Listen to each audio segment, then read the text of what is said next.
fifth grade. Really ain't no difference if that nigga gay. Blood satellite. I was kind of annoyed, and this is going to sound contentious. This will be controversial, and it'll sound controversial, but it's not intended to.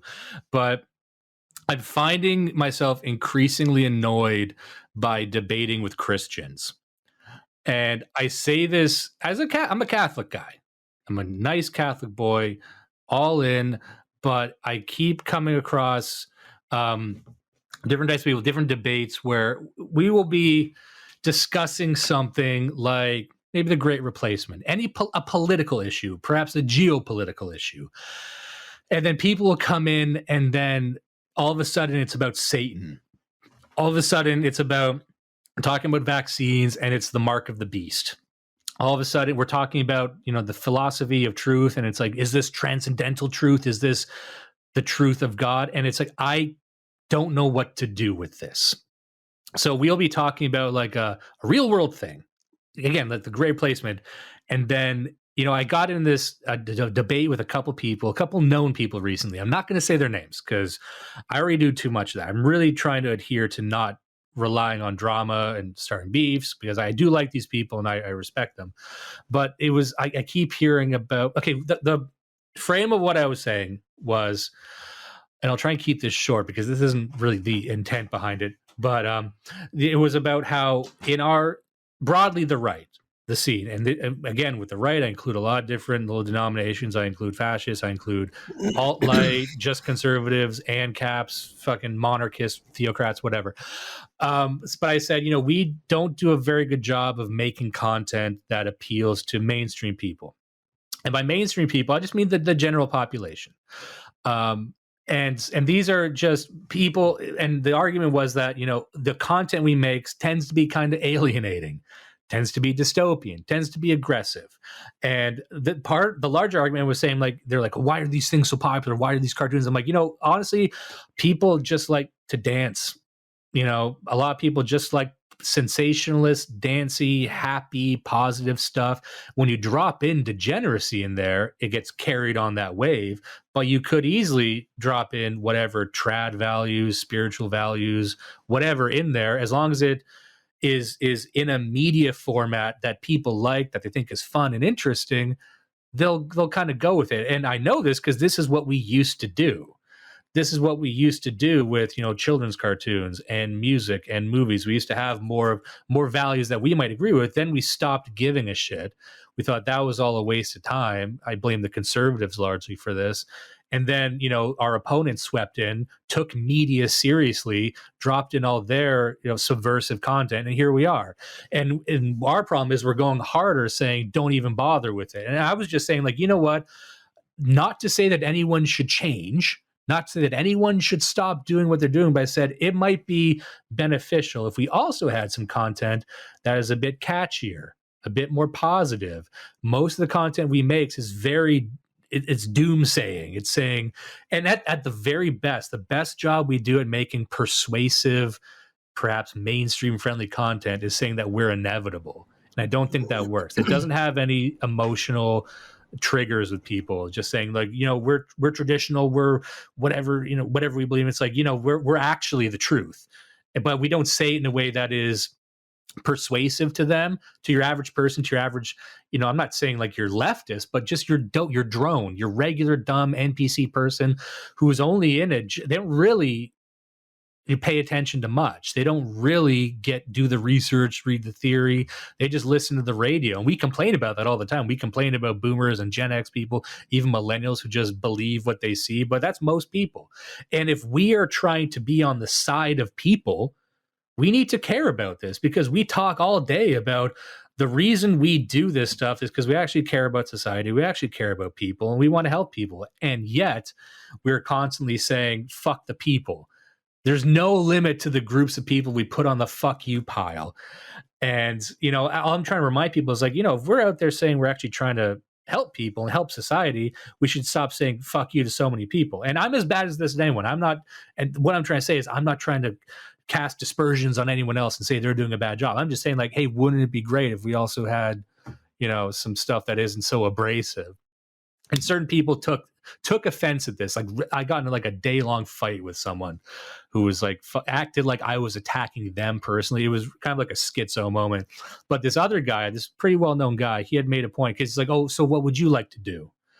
And I had said, okay, here's one literally off the top of my head. I'm like, okay, let's take women. So we are wrong on our side by saying that women want to be happy. That's what the alt-right did. That's what a lot of guys like Gavin McInnes did. And these people saying, you're not going to be happy being a feminist. You'll be happy with us. Women don't want happiness. And feminists know this. What women want is liberation. What they really want is stability and respect. So feminists were promising respect, fight for your respect, and some sort of stability, like stability. You can be your own woman, be independent. But deep down, women want just respect in a certain, not total respect, not like being the leader, but just kind of a middle management level of respect.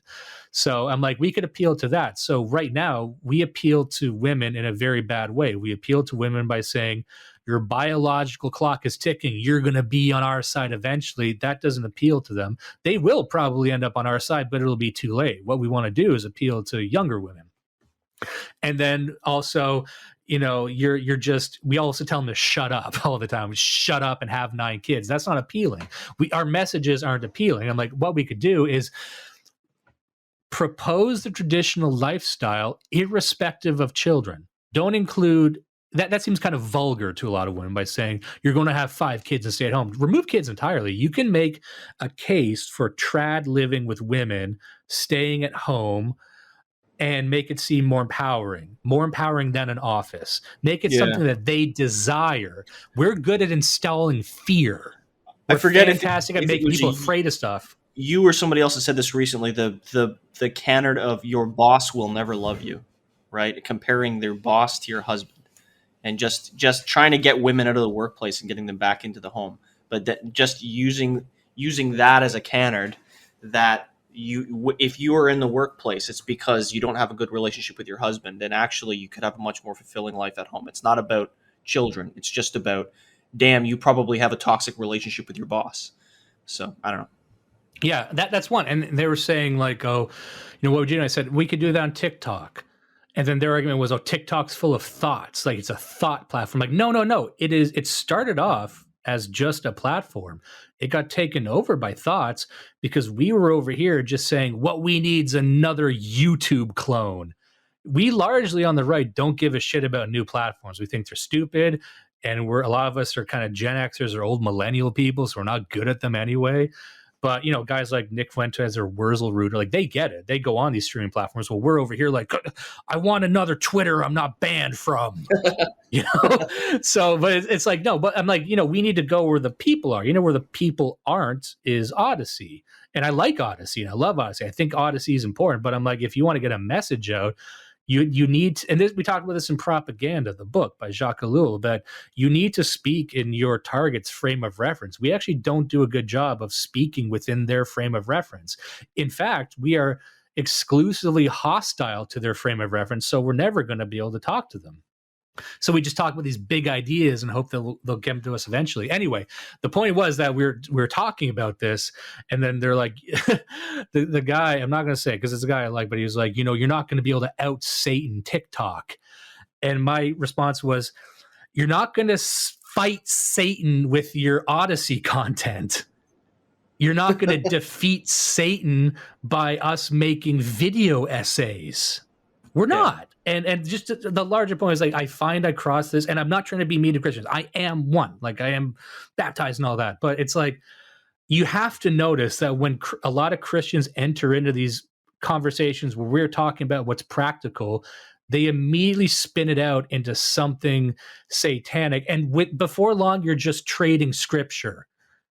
Every Christian debate ends the fucking same. You're complaining about Martin Luther. You're complaining about some denomination. Every fucking time a Christian enters into a debate, they end up saying how bad other Christians are. Have you noticed that at all? Have you noticed the moment a Christian gets into a debate, not even related to Christianity, on a long enough timeline, they'll just end up bitching about Martin Luther or bitching about the popes or bitching. It turns into a self-destructive Christian thing. And this seems completely lost to most Christians. And again, maybe I'm being unfair. Maybe this is just my experience, but have you noticed this, that like they keep wanting to spin it off into something so abstract. It's just not even practical. And that seems to have an anesthetizing effect on whatever the fuck it is we're discussing. Like, I don't want, the moment you bring up Satan, I'm out. I'm sorry. I get it. I get where you're coming from. I understand spirituality is insane. We've defended Christianity, even if you're an atheist. We've defended the history of Christianity, the good stuff it's done. We're not anti-Christian, but you have to admit, the moment Christians get into these arguments, it just becomes Christians arguing about other Christians too. Like, have you noticed that at all, or am I just way out to lunch on this? I know what you're talking about. For me, I haven't. It's been a long time since I've argued with a Christian, because I'm not in the same circles, but I've seen it, and I remember what it was like with people when I used to be in those circles. And I don't know if it's really at the feet of Christians specifically. I think that it's probably just a human thing, but with Christians, because not, let's say with people who are devout, faithful people of any religion, they have a certain set of dogmas, or even if just language, like terminology, that they will use, especially when they're talking to somebody else who they know understands their faith, that they will throw out, and it changes the frame of reference of the conversation. And the frustrating thing can be, you're right, and I agree with you, but you've added this new layer over what we were just talking about, and you've completely derailed everything. So, like, talking about just using that as the example, right? Talking about TikTok as like the great Satan. It is great, but that's not what we were talking about. We're talking about TikTok. Yes, it is the great Satan, but but we're talking about how to use it. Now, I guess the question becomes: Are you using your faith as a kind of bludgeon to end the conversation because you don't know where to go with it next, and you don't have a solution, and you're uncomfortable with the conclusions that we're drawing? Or do you actually have a point, and the rest of us just can't, for me, like, I can't really decipher it, because you're steeping it in language that is more related to your faith. It's in the frame of reference of your faith, not in the frame of reference of the rest of us. And especially we're talking about this stuff about social media in particular. You're talking about frames of reference. Like, this is not something that is going to be applicable in any meaningful way if you can't put it in terms that people understand. Yeah, it's kind of like we were talking about inter-ethnic conflict. Like, how are we going to it's good to talk about how we will resolve the conflict between various Christian denominations, but right now that only serves to fracture and create chaos. So I'm like, just shut up for a minute. Yeah, just shut up. I will say, who cares? I will say that I've heard about it. I've heard as many like, Wiccans and what are they called? The fucking savages who think that they're like Norse. Pagans, fucking pagans, man. Pagans quoting scripture. And like everybody, the main, there's one thing about relating things, like Andrew Torba. I love Andrew Torba. I'm a big Torba head. I think that the way that he handles his faith, and the way that he brings his faith into conversation, I think is generally appropriate. And I think it actually lends credibility to Christianity. I actually appreciate the way that he does it. The way that a lot of people bring their faith, specifically Christian scripture, into a conversation is like an autist derailing something with an "excuse me, actually," and it's infuriating.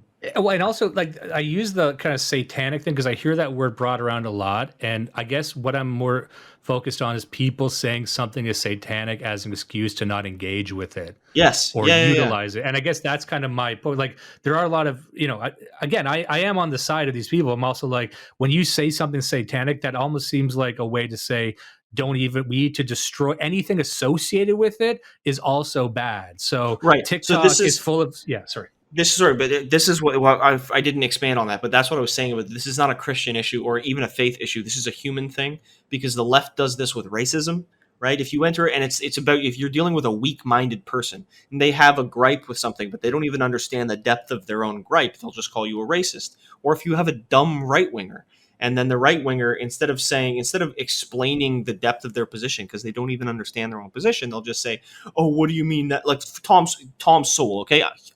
Tom Sowell is black. He's an economist. I happen to agree with him on almost everything. He's an Austrian. I generally don't like black people, but I love Tom Sowell because I have a nuanced position. You're talking to a dumb right-winger who's supposed to be on my side, will ignore what I'm saying because it came from a black man. Oh, he's a nigger. Yeah, he is a nigger, but he's also very intelligent, and he actually has a lot of great things to say about economics.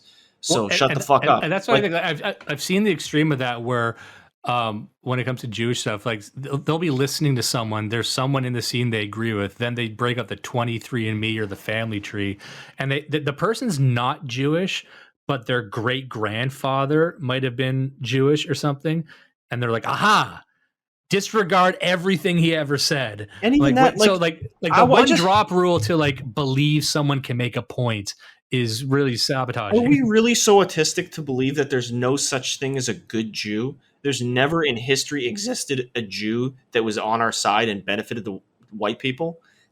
Come on, that's fucking obscene. Don't tell me there's no such thing as one good Jew. No, the problem is that on aggregate, they're fucking dangerous and you shouldn't trust them. On aggregate. Are you telling me that all white people are good? You've never met a white guy who was going to, was addicted to crack and was going to fucking rob you? Come on. Again, we mentioned earlier, we're from Steeltown. We've met a lot of rotten fucking white people that I would beat up on, just on face value. It's just about aggregate. The ultimate nuanced take, I've said this before, is the Holocaust never happened and Seinfeld is one of the greatest shows ever made. I can live in a world where both of these are true. I can live in a world where, I like some of these musicians where it turns out, actually Jewish. I'm like, yeah, what am I going to do? Get rid of all of my music? Because you can make the argument that all music has like Jewish fingerprints on. I'm like, well, here's the thing. I like music. And some people do that where they're like, everything's Jewish, so I'm just not going to consume media. I'm like, well, that's kind of how we get where we are. And that was the larger argument I was making, was that, we've seeded the ground and everything because we thought it was a waste of time. We thought, caring about cartoons and children's books is a waste of time. And sure, if you don't want to spend your days worrying about that until you have kids, then you notice the children's book section is so paused. And that the argument was made, and this is a realistic argument, that there are forces at work.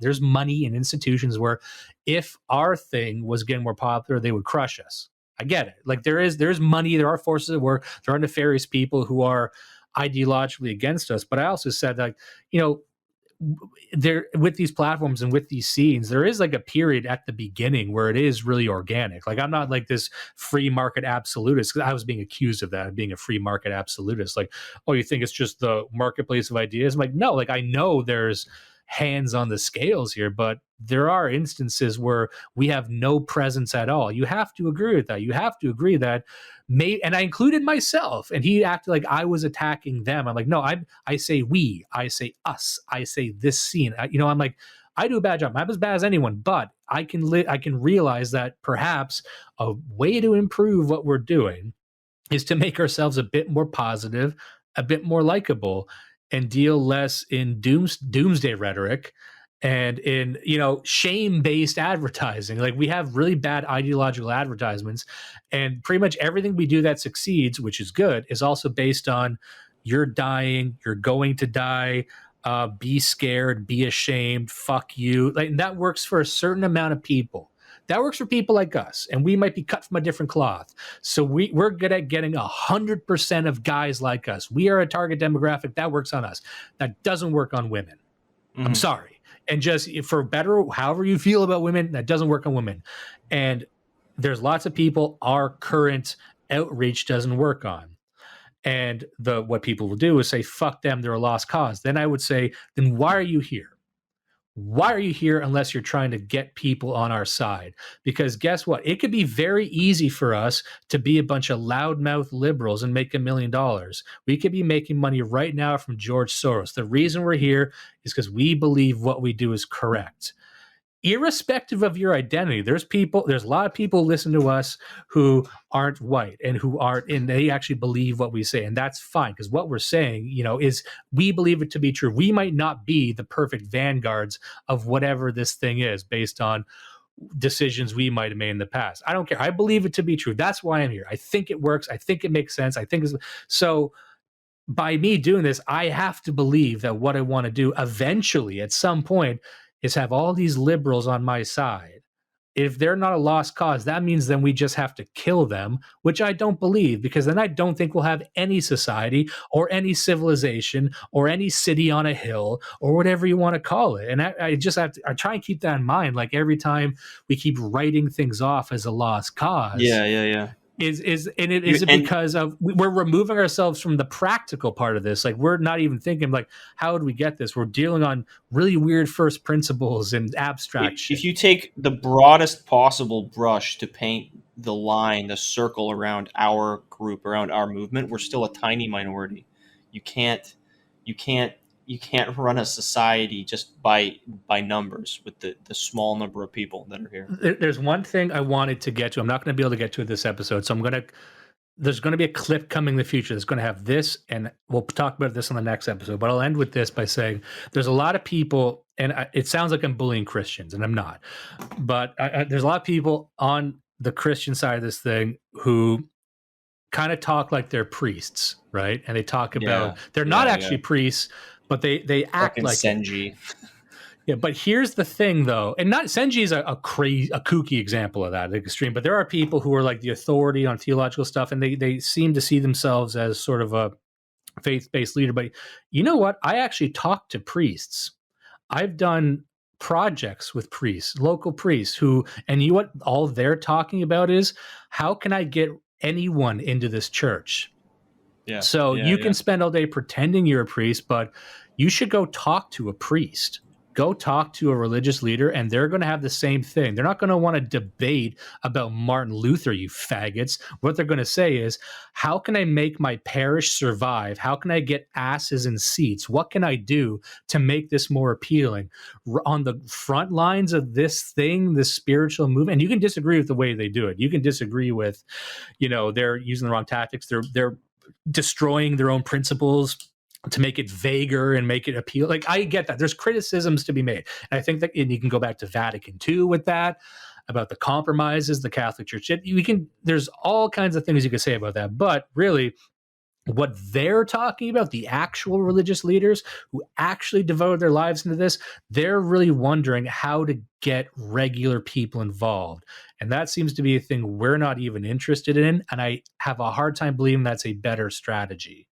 So I'm not trying to say I'm trying to be a leader either. I'm not saying, listen to me, I've got some ideas and I've been saying these ideas, and people try and do that thing where they say like, oh, so what's your idea? And then I said my idea in the chat, and a bunch of people said, wow, that's a good idea. And the guy who asked me is like, well, why don't you go do it? Why don't you go do it? And I'm like, this is a chat, nigga. I'm just chatting. It's like, this is a kind of a big known guy too. He's like, well, what do you want us to do? But I'm like, I don't want you to fucking do anything. I'll tell you who it was. I'll censor this out. Oh no. Like, what do you want us to do? But I'm like, I don't want you to fucking do anything. And I'm like, yeah, it's chatting. I'm in a fucking chat. And the idea that you would people would reject this idea, completely reject it as if it's inconceivable. Like, I don't get that. And just because I'm not doing it right now, like, can we at least agree that it would be good to make content, not everyone, just someone that's more appealing? Because that's all the decision makers are doing that. Every political leader is trying to do that. Every spiritual leader is trying to do that. The only ones who aren't doing that, who are acting like we're more high and mighty, are us motherfuckers. I'm like, really, we're not gonna, we're just arguing ourselves more and more into a desert. Anyway, I actually have to get going soon. But what do you think about that? No, I totally agree. I'm weird, on board. It's weird the pushback you get. It's weird that you get pushback, and a lot of people. And there's a lot of guys like us. It's very male dominated, and we don't get this stuff. We don't like it. I don't have a taste for this shit either. Like, I don't sit around. Where I learn this stuff from, though, is the fact that I work in marketing and I do look at these demographics. Just pay attention to the mainstreams. Pay attention, like, what works. And what they do is throw the baby out with the bathwater. So I'll say, like, you know what, people, they like to dance, they like to sing, they like to have fun, and that's positive and that's energetic. And they'll say, no, but I can see degeneracy being forwarded by dancing and fun and stuff. That must mean dancing's bad. Right? So they're waging a war not on degeneracy, but on every every craft that degeneracy uses, which is also like singing, dancing, painting. It's like you're sick of seeing modern art, so you say fuck painting. Like, no, whoa. Here's what happened. Here's this guy. This guy was a real spirit. So I was like, I gave an example. I was actually parodying him, where I'm like, a doctor says, a spoonful of sugar makes the medicine go down. And this guy's like, what the fuck sugar? What's sugar? No one needs sugar. I don't know anyone who ever liked sugar. Anyone who likes sugar is a piece of shit. And he literally said that after. He was saying, so what, you're calling degeneracy sugar? I'm like, no. Like they don't get it. They really don't. Like I'm hitting against a wall here where like I'm explaining to this guy, like, no, the purpose is like you would use both things. Medicine and poison are both bitter, and no one likes to take them. This is the point. Medicine and poison taste kind of the same. You don't like them, you sour up. One's good for you, one's not. They can both use sugar. The sugar is things over the course of maybe a couple centuries we found that people just like. You know what people like? People like getting drunk. That wasn't created by some nefarious elite. People like drinking, they like dancing. And I had to explain to them, like, the elites, the Illuminati didn't invent people liking having sex.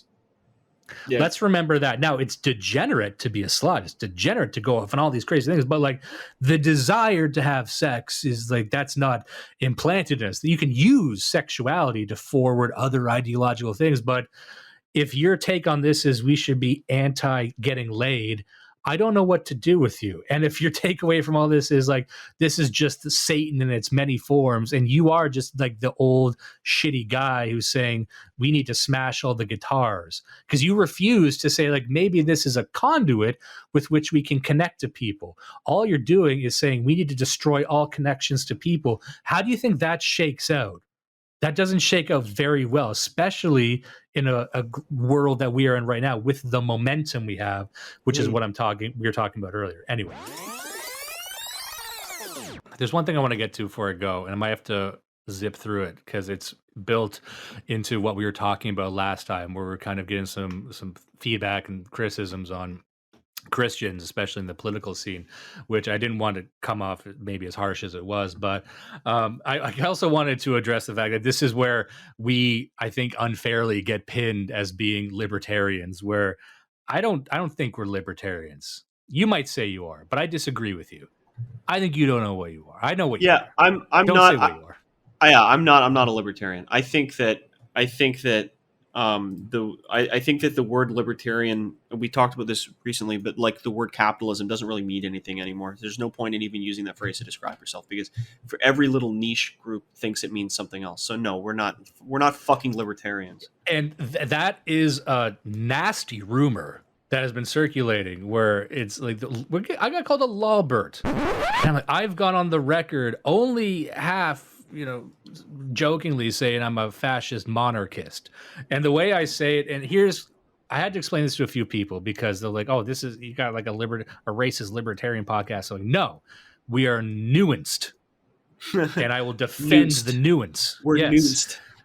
The way I look at it is this way, and we said this before, but sometimes people don't get this because they hear us talking about things like we were talking about, and that reminds them of a libertarian talking point, but they don't kind of understand it's a snapshot of what we talked about. But so what I would say is that I think you're the same way. I think a lot of anyone who's reasonable will think the same way. So you would say, I have my ideal society, how I believe the perfect society should be run. I believe you do too. And I believe this is what fundamentally separates us from leftists, is because, first of all, our utopias are very different. And I don't think we talk about that enough. If you actually compare what our perfect worlds would be, they are in some ways diametrically opposed. In another way, I think what we're more concerned about is balance. So a post-structuralist or a postmodernist or a Marxist would say that everything in society is to serve capitalism, or it's all an illusion. Every ideology is made up. And even a lot of the NRX guys I've talked, the neo-reactionary types, are like, no, the ideologies themselves are just manifestations of power. Everything's made up. It's a lot of different variations of everything's made up. Who cares? But I think people on the right broadly, for whatever denomination or flavor you got, I think there's more of an understanding that what we're actually trying to strike is balance. And we have different ways of doing that, obviously. But it's like, okay, we understand the value of tradition. We understand the value of ancestors. We understand the value of history. Now, some of us go too hard on that and say we just need to recreate the Roman Empire. I don't think that's possible. But we actually understand like what we want is balance. We want a balance between the future we want to create and the past. And we understand that for so my wife just came in, she gave me the peace sign because she always tries to mess with me a little bit when she kind of peeks her head in the door to throw me off. Because when I get into a zone, like I'm here and I'm just staring at the door like a fucking psycho. No, but the idea is like we understand the balance between like we define a folk. Like what are a people? A leftist would say that the people is just one giant mass, and anything that separates us is socially constructed. But we would say no, like the whole blood and soil thing. No, people have an important connection to their arguably materialist environment, their geography, the temperature, their history, the landmarks, everything. Like a people are ingrained in, and this has biological ramifications as well. This actually informs how you evolve over time, whatever. But we say we need a balance. People need to have a balance with nature, with the past, with the future. So I see the right broadly as trying to negotiate that and trying to negotiate with science and spirituality and understanding, not being they might be anti-Christian, but a lot of them, even the anti-Christian ones, recognize the value of a spirituality. So you go into paganism or you go into Apolloism or whatever. But so I would say that we have our ideal. So when I say like a fascist monarchy, I would say like, I think the fascist system of a nation, the way that someone like a Mussolini would have outlined, or an Oswald Mosley even, I'm like, that's a good structural system. I think it's superior to the system we have and the way it prioritizes things. And I would say a monarchy, almost maybe would argue flippantly, I would say, because when we covered anthropomorphics, when we covered all these like ancient discussions of how people actually grow kind of out of the ground, it's like you realize that spirituality is important. And the way monarchy is laid out, it's like you have an alignment with the unknown, you have an alignment with some central divine idea. So everything's kind of balanced. That's where the monarchy, as in a sense, would be your relationship with the unknown, the relationship with the divine, something deeper. Whereas I would see a lot of these political systems as just politics.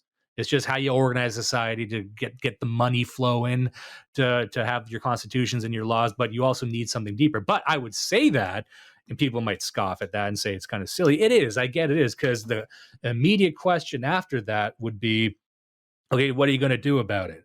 How would you do that in Canada? How would you do that in America? And I would have to say, I don't know how. I don't think you can.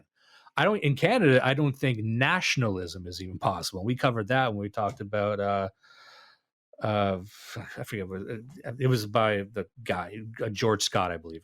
Anyway, point being that, so I have my ideal society. That's what I'm convinced that would be the perfect configuration of humanity to balance all the things that I think are important. However, I also understand that to get there, I don't know how to get there. From here, I don't know if we can without like some huge upheaval. In a lot of ways, I think you are, and this is where I would defend the ANCAP thing, where like, my perfect society, and we all talk about this, like Joel Davis talks about this from Imperium Press. He's an interesting guy on this, but he would say like, that's perfect. But in the short term, I'm like, I could see an ANCAP society actually happening. I don't think I could see my thing happening in like 100 years. I could see if society were to fall. When Rome fell, you saw something closer to what Judas here was talking about with the ANCAP society. Because once you remove the state, once you remove the government, once everything falls apart, what remains? What remains are the people. Yeah. And how do those people get along? How do you preserve the essence of a folk if you don't have the superstructure of the state? That's kind of what we're getting to. There's something deeper. And so after Rome falls, that how do you rebuild it again? It's not just a mass of people. That's not how it works. Like some kind of like ANCAP, some ANCAP utopia is purely transitory. It's like somebody had posted that recently, like the old world is dying and the new world struggles to be born. Here live monsters. Here live monsters. That's ANCAP.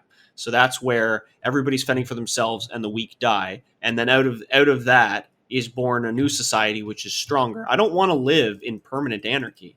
I want to live in a highly rigid, structured, stable, spiritual community of like-minded men. That's where I want to live.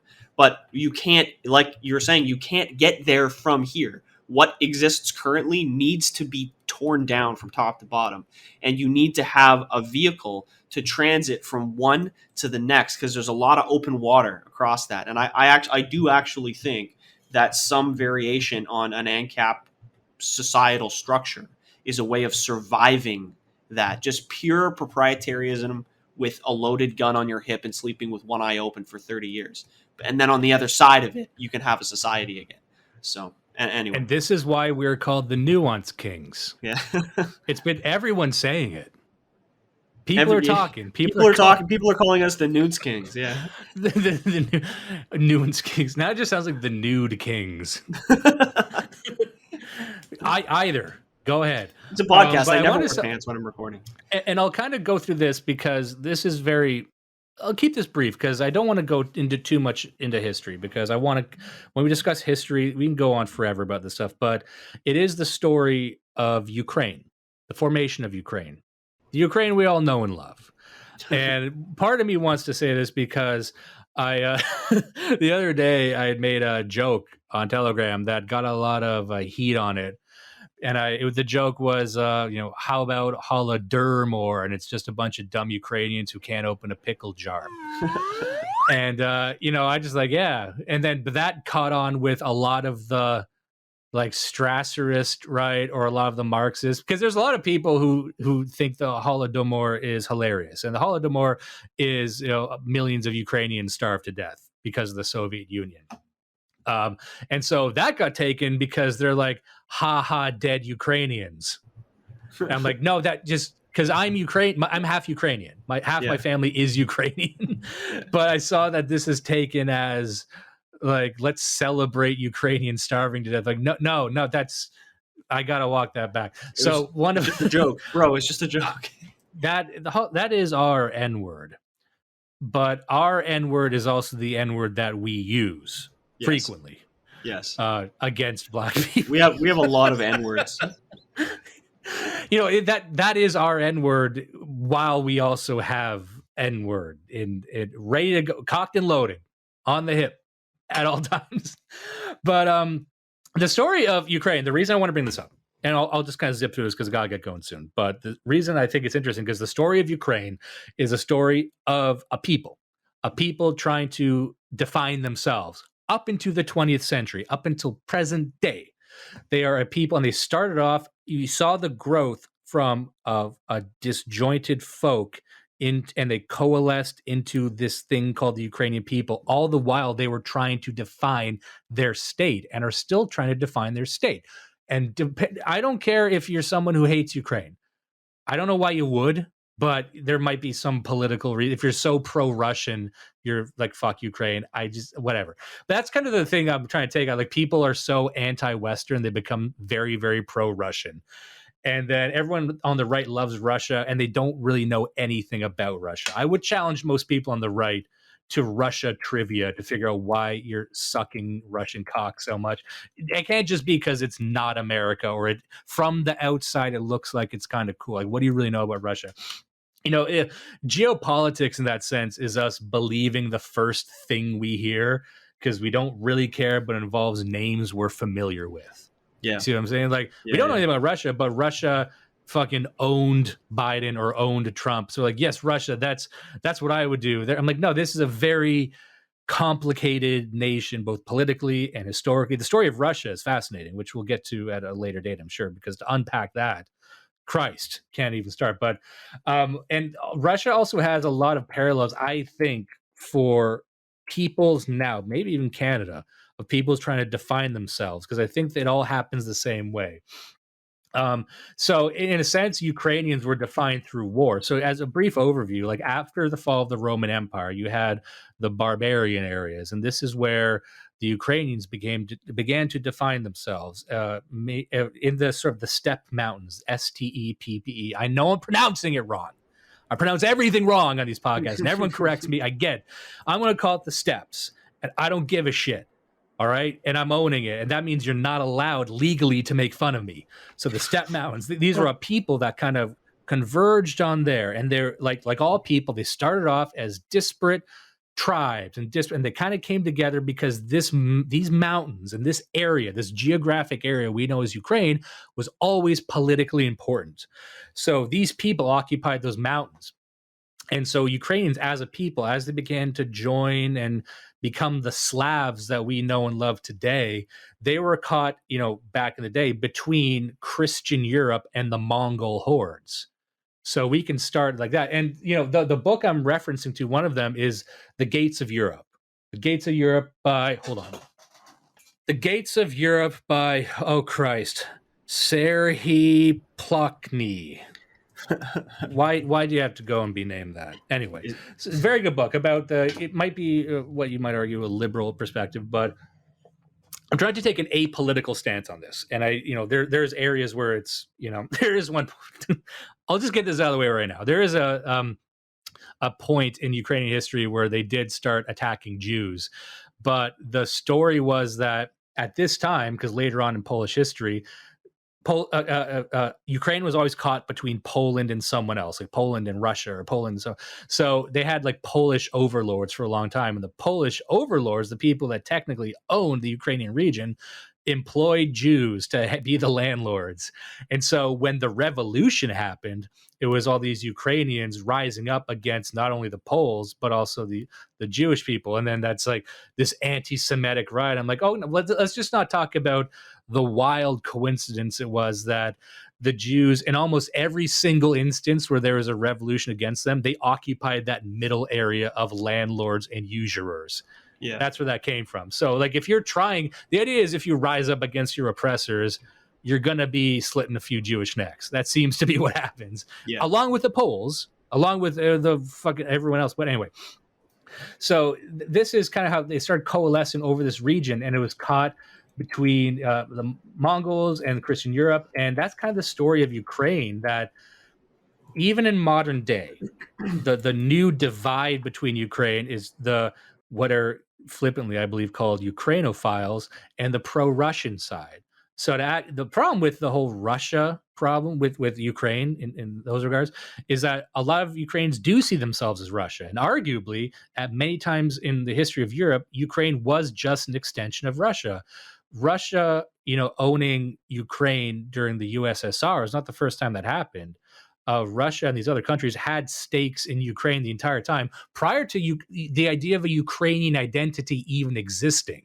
So you had a Ukrainian identity as Ukrainian people rising up, while throughout history it was divided between other empires, and they were trying to negotiate between like, okay, are we actually ethnically Russians? Because arguably Russia's, we are kind of a Russian people, just an extension of them. And then the other people don't want to do that. So the struggle for independence, this is interesting, the struggle for the definition of the Ukrainian identity, you're not only fighting outside forces, but internal forces. And we kind of see that now. We kind of see that with, European descendants, like trying to define yourselves. And a lot of the enemies you're going to fight are your own people, because they've just thrown in with, I won't even call them an oppressor. Let's just say an outside entity. And they might have very good reasons for doing that. But the quest for independence, even American independence, if you want to get there, you're always dealing with what we might call brother wars. Yes, and then after the whole Mongol situation, they were owned by, at various points, Poland, Lithuania, and became defined as a people as the intersection of both. And if you notice the Ukrainian anthem, the first line of the Ukrainian anthem is, "Ukraine has not yet perished." So there is kind of, and I know this growing up in Ukraine, like my Ukrainian relatives, there was sort of a fatalist streak. And if you are an Eastern European person, you will be aware that there is sort of a fatalism. Like they almost, I would say it's very similar to Jewish people. Jewish people have that thing, like they keep trying to break us down and we get back up, however you feel about that. That's very prevalent in Eastern Europe and probably Russia as well. Like, they threw everything at us, but we're not dead yet. Yeah. That runs in the veins of a lot of Eastern European people, Romanians as well. And consider this, that Ukraine kept being broken up even after World War I and World War II. So the idea of being broken up between different entities and different, America was involved, Russia was involved, they've always been broken up. And yet among that chaos, the quest for an identity persists. And so this is kind of what we were just talking about, that once the state breaks down, once maybe you're being rendered in twain by two outside forces with bigger military and bigger influence and more everything, but you're still negotiating who you are as a people, not only with the outside world, but with yourself. I find that very interesting, that everything else fails, you can still return to that. And this isn't just a political theory. This is history. This is stuff that happened. And if you ask a Ukrainian person right now, they'll probably tell you. And here's what I kind of wanted to get to on the Christian side of things, was that the Ukrainian church was also like this. So the Ukrainian church was acting as the unity, trying to bring everyone together. So the Ukrainian was defined by a hybrid of Eastern and Western Christianity. So it was like Orthodox and Catholic at the same time. And these two didn't get along. And so it was always a conquest, even between those own people. But the Ukrainian church was them trying to create a hybrid, try to synthesize these two things into a national church. And that's what I find interesting, kind of on the last episode we were talking about, how we see Christianity as this sort of very philosophical, very in the air thing that is beyond national considerations. But if you look at this, the history of Christianity, they have a very geopolitical sensibility, that they start up by saying, we are the church of this people. And by the way, the Ukrainian church still exists. There's still churches that are tethered inexorably to an ethnicity in a region. And they said, to end the conflict, we have to make a type of Christianity that is unique to these people. And this is how they did it. This went beyond national borders. So when national borders fail, when the state fails, you had a sort of, what would you call it, ethnic spirituality emerge. So this is kind of what we see with paganism too, in a sense. And this would happen in the 19th, 18th century, going back a long time. And they had to go to negotiate with the Pope, negotiate with these church elders to be validated that they exist. And it worked. But that's how you see, like, the spirituality itself was manifested in a materialist way, unique to every region it's in. And that's what's interesting about Catholicism, I thought, because Irish Catholic, they're all Catholic, but Irish Catholic is very, very different than Mexican Catholic, and very, very different than Italian Catholic, very, very different than Catholicism. And they have their own saints. Isn't that interesting? That for Irish Catholics, they love Irish saints. They don't really care about Mexican saints. They don't really care about any other saints, but they got their saints. They care about their guys. They care about St. Patrick. So what I found interesting was, I guess in the last episode, this is an example of how these big philosophical spirituality still has to manifest itself in a arguably materialist, but also ethnic way for it to even survive. Kind of like how Marxism and communism, the Marxist and communist places that did survive, they took communism and had to tinker with it until it fit with the national identity of wherever it was being practiced. Right, that's where you got Cuba and arguably China. Like, China's still doing it. Like, they are communists, not really, because they took it and gutted it and made it work for China. But and you would hear Marxists decry that all the time. But well, there you go. And their type of communism worked different than the Russian one, and to the point where it's no longer communist, arguably. And that's why, there was a debate recently between Joel Davis and Styx Hexenhammer on the debate about authority. And Styx is really kind of a law libertarian, and then Joel Davis from Imperium Press, I believe, he was more my thing about divine authority and things like that. But he was saying, we can just replace that with a good constitution. You don't need all this airy fairy philosophical spiritual stuff. All you need is a really, really good constitution enacted by law. And where you and me would argue, and what I'm trying to get at here is, like, all that matters is the enforcement. Like, the laws aren't magic.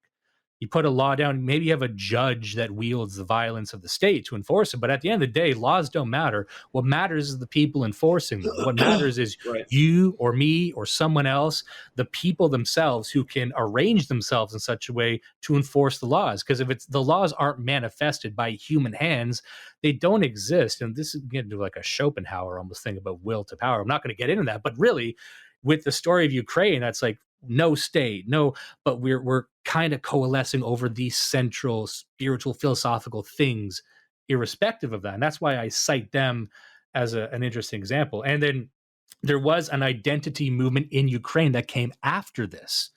A century later, you saw, who were they here? I have the names here. It's a Kolyatyrvesky. He published the history of the Rus, and this is where you get into Cossacks. This is where you get into, they built their own mythology. These people built the mythology. They look back to the Cossacks who were from the region, like the first Ukrainians who fought against the Mongols, who defined themselves through war. The history of every people has to, and make of this what you will, it has to be based in combat. You have to have a story where you fought to exist. No one exists without fighting to exist. Like, every law doesn't matter unless you have enforcement of the law. And that's what the Ukrainians got with these intellectuals who came later, who were mythologizing these great figures from their past who fought to carve Ukraine out. And again, this only came down to a handful of intellectuals living in Kiev, because Kiev, since time immemorial, was the center of Ukrainian identity and life, and kind of grew from there. But you had a bunch of fucking bookworms up in Kiev. But hey, you need those. You need nerds. You need a bunch of dorks in a library writing books so you can gather around an identity. Because again, if it's not written down and recorded or manifested, it doesn't really fucking exist. So those people were essential. Anyway, but the Ukrainian identity gathered around these poetic and historical representations of themselves. And you'd ask yourself, what are our poetic representations? Do we have any that exist anymore for us as a people? Now, this is a larger topic we can get into. I would say no. But these are questions to ask yourselves. And by the way, the thing I was talking about before about the Jews is called the Great Revolt. The Great Revolt of the Cossacks formed what is largely regarded as the beginning of Ukraine and the separation from Russia. And this was them revolting against the Polish nobles. I'm just saying this just to give you some historical context. It's not essential, but it's kind of interesting. And then it's funny, after that Great Revolution came what they call as the ruin. Of course. So after revolt, it's like, okay, everything went to shit right up until the end of the 19th century. So after like some Ottoman control, Ukraine was mainly split between Russia and Poland, and this is why Ukraine to this day still calls itself Little Russia. There's a lot of Ukrainians who call themselves Little Russia and are fighting to regain Russia. Anyway, point being what I just said, which is, they're trying the story of Ukraine, I think, is also the story of a lot of other people, about how it starts off with the people and then it becomes an identity and becomes a nation. But you can't just have nationalism in that sense. Ukraine doesn't exist unless Ukrainians exist, and Ukrainians are still negotiating with that. And then all the other military stuff that follows after. And I think that's where we are as a people. Like, what is a Canadian? What really is an American? We were just talking about. Like, what is it? You like the flag a lot. How do you define patriotism? What are the American people? A lot of the most patriotic people you believe would be civic nationalists and say, "Oh, it's just what you believe. It's liking freedom." Like, no, if that works, it'll be the first time in human history it's ever worked. You know what I mean?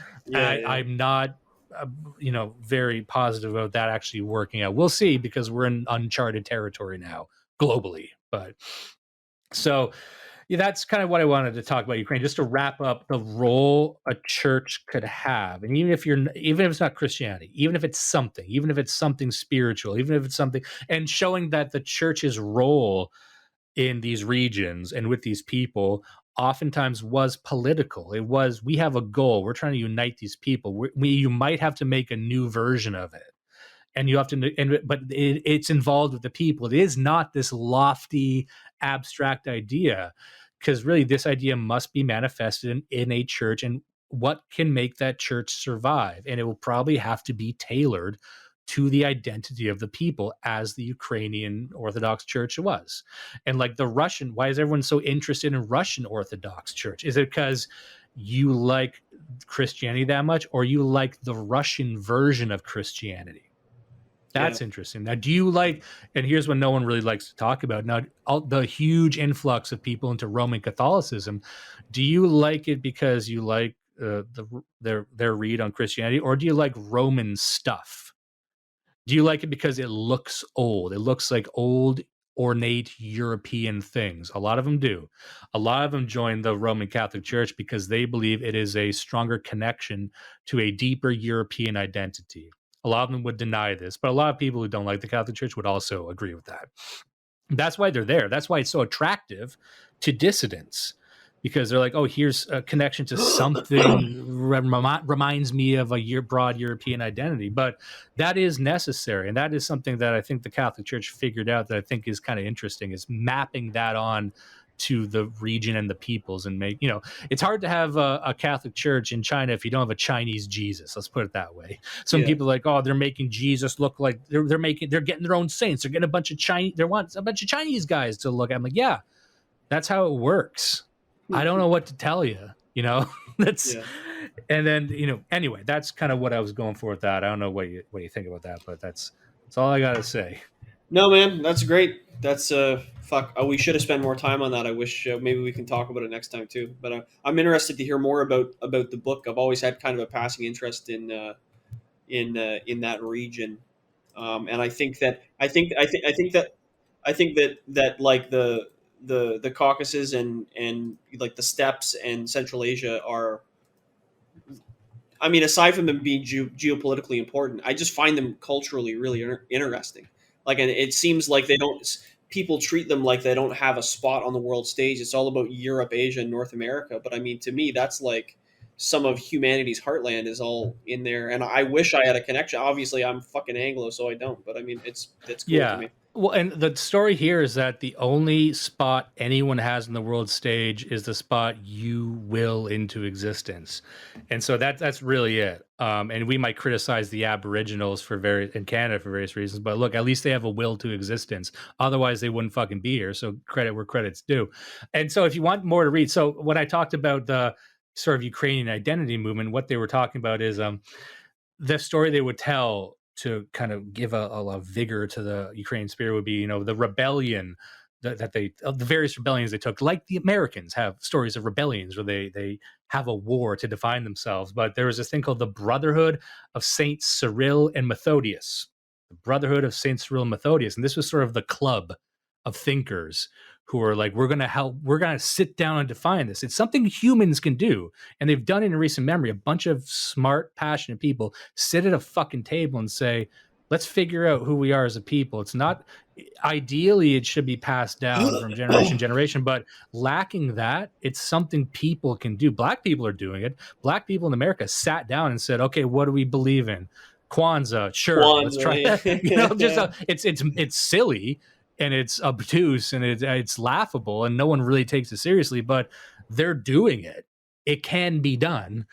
And a lot of this they basically invented Ukrainian identity in the 19th century, pulled from history, pulled from these things that happened. But you have a bunch of events before you sprawled out on the table. And how do I craft a narrative here? What's the commonality? What is the story? Because they exist. You just need to tie them together. And we could ask those questions, right? But, they saw themselves as like a scrappy upstart. Ukraine is not yet dead. We're a scrappy upstart. And, they might have cast too wide of a scope and say, we're going to free all the enslaved nations. That's whatever. But that's kind of where they were going. And what is our poetic representation? Anyway. Yeah. Anywho, I gotta go now. I'm sorry. But we can talk about this again because we can go into like all kinds of details and stuff. It's a pretty long book. It's a great book. The Gates of Europe is the primary source for this. I backed it up and I kind of verified with other sources and looked it up on where I could. But it's Serhii Plokhy, Serhii, which I'm sure they would even tell you that's a bastardized English version, but yeah, probably. Whatever. The Gates of Europe, a history of Ukraine, goes right from the fall of Rome up until now. It's talking about Putin by the end of it. I didn't get too much into that because, whatever. I just thought there's a story to tell there. Do not let the rapists win. Listen and love Blood Satellite.